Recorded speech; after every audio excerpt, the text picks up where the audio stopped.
Genshin Impact isn't just about pulling characters or grinding artifacts. It's about the stories that breathe new life into the vat. Every hero has a dream, a burden, or a secret, but sometimes their in-game status doesn't match the power of their lore. Think about it. Noelle has done everything short of wearing the armor to prove she's worthy of knighthood, yet she's still listed as a maid.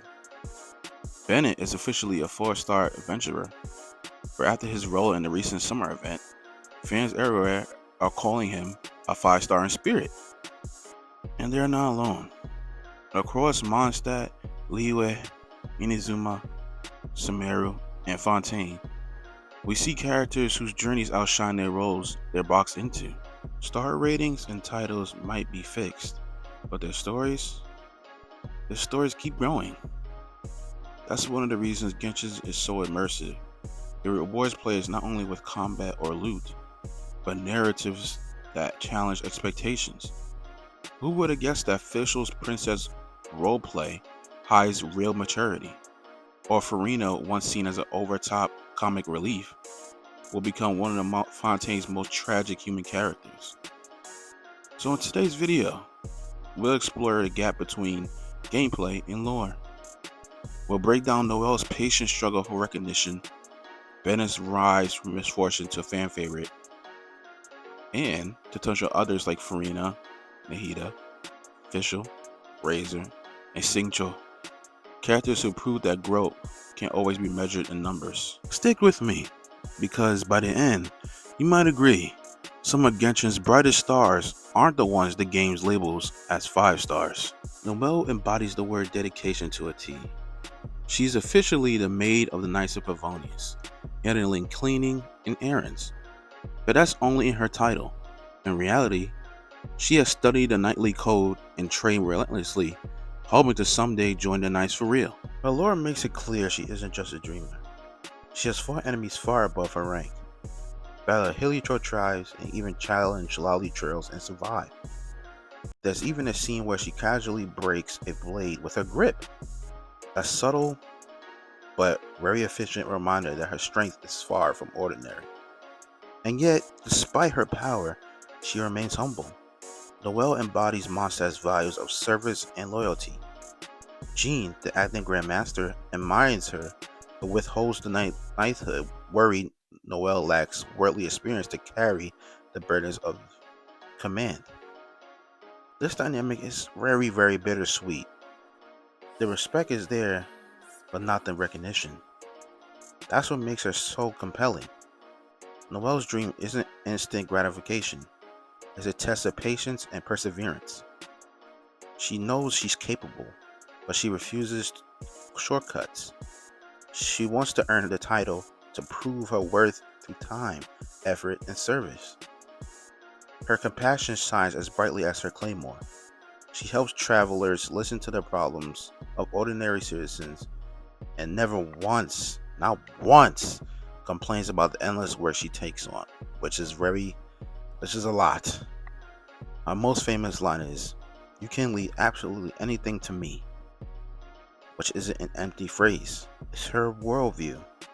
She sees service as strength. Gameplay tells another story. At face value, she's a 4-star Geo character often dismissed by newer players. But once you invest in her, with proper artifacts, constellations, and a strong build, she transforms into a monster, bro. Her shield can withstand brutal abyss floors, her healing sustains entire parties, and her burst converts her defense into a devastating DPS. Some even run solo Noelle to clear floors to prove how self-sufficient she can be. That disconnect, maiden title, knight in spirit, creates one of Genshin's richest stories. Lore and gameplay both reinforce the theme. Noelle is proof that labels don't define you. She might not wear the knight's crest, yet, I say, but her deeds already surpass many who do. So here's the question. Should Hoyoverse finally promote her? Or is her journey unfinished? The very reason she resonates with so many players. If Noelle is a story about patience, Bennett is a story about defying misfortune. Bennett's backstory reads like a tragedy. Abandoned as a baby and raised by the Adventurers Guild. His life has been a chain reaction of accidents, collapsing caves, broken bridges, sudden storms, and failed expeditions. The other members of Benny's adventure team eventually left him, unable to cope with the disasters that follow him around. But instead of giving up, Bennett forged his own path. He remains relentlessly optimistic. Every quest he takes, every mission he accepts, is proof of his courage. He lives by a strange philosophy. If I'm unlucky, then maybe my presence will give others better luck. It's not just positive thinking, it's a sacrifice. Gameplay supports this duality. Officially, Bennett is a 5-star Pyro Sword user, but anyone who has played the game seriously knows he's one of the strongest support characters in the game. His elemental burst not only heals, but grants incredible attack boost to his team. Meta players call him the best support in all of Genshin, with some joking that he's secretly the Pyro Archon. What's more, he fits almost into every team, from Diluc to Hu Tao, from Eula to Rising Shogun. Bennett elevates them all. His usefulness has made him a staple in the Spiral Abyss, and permanent recommendation for new players. It's ironic because he's canonically the unluckiest adventurer alive, yet in gameplay, he might be the single most reliable ally. The summer event was the turning point for his lore. In that storyline, Bennett wasn't just comic relief, he was brave, loyal, and inspiring. We saw a side of him that fans had always suspected, but never fully witnessed. A leader who kept moving forward, not in spite of his bad luck, but because of it. Fans exploded online. Twitter trends, Reddit posts, and YouTube breakdowns all echoed the same thought. This is a 5-star Bennett. The community embraced him as more than just a support unit. They began to see him as one of Monster's hidden heroes. That's the beauty of Bennett's character. He isn't defined by what's happened to him, by how he responds. He's a reminder that adversity doesn't disqualify you from greatness. In fact, it can shape you into something stronger.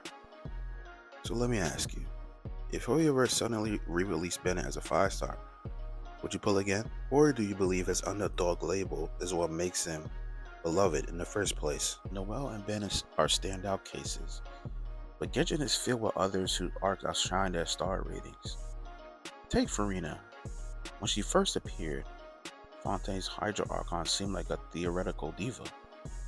Many thought she was all talk, all flair, and maybe even comic relief. But her Archon quest revealed the truth. A god carried unbearable loneliness, constantly acting to mask her pain. Suddenly, the flamboyant showwoman became one of the most tragic and layered characters in the game. Or Nahida. At first, she was locked away, underestimated, dismissed as a child with no real authority, but her style transformed her into a wise and compassionate Archon who redefines leadership. Nahida's growth shows us that strength doesn't always have a roar, but sometimes a whisper. Facial offers another twist. To outsiders, she's a girl role-playing as the possession der Urfalam. Sorry guys, that's a hard name for me to say, but yeah, you get the point.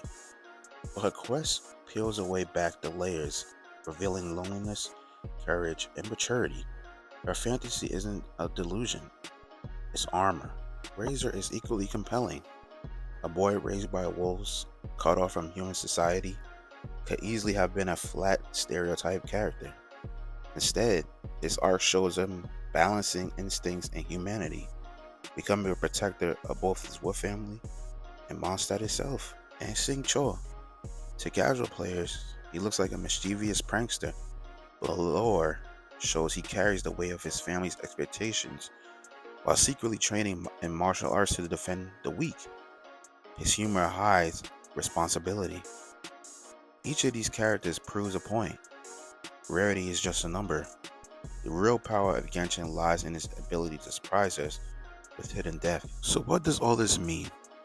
Characters like Noelle and Bennett remind us that Genshin Impact's magic isn't only in flashy mechanics or 5-star rarity. It's in the journeys that defies those labels. Noelle already lives like a knight, even if her title hasn't caught up. Bennett already performs like a 5-star, even if the gotcha says otherwise. Farina's theoretical mask hid a vulnerable human. Nahida went from imprisoned child to beloved Archon. Fischl, Razor, and Sing Cho show us that growth can be personal, subtle, and profound. And maybe this is why Genshin keeps us invested. It doesn't hand out promotions instantly. It lets us watch characters struggle, fail, and rise again. That struggle is the hook, guys. It's why fans cry during Archon quests, laugh at side quests, and chill when characters get even the smallest win. In the end, rarity doesn't define worth. Spirit does. So now, I'll pass the question to you guys. Should Noelle finally be knighted? Should Bennett be promoted to 5-star? And which other characters do you think deserve more recognition than the game gives them? Drop your thoughts in the comments, guys. I love to hear your perspectives.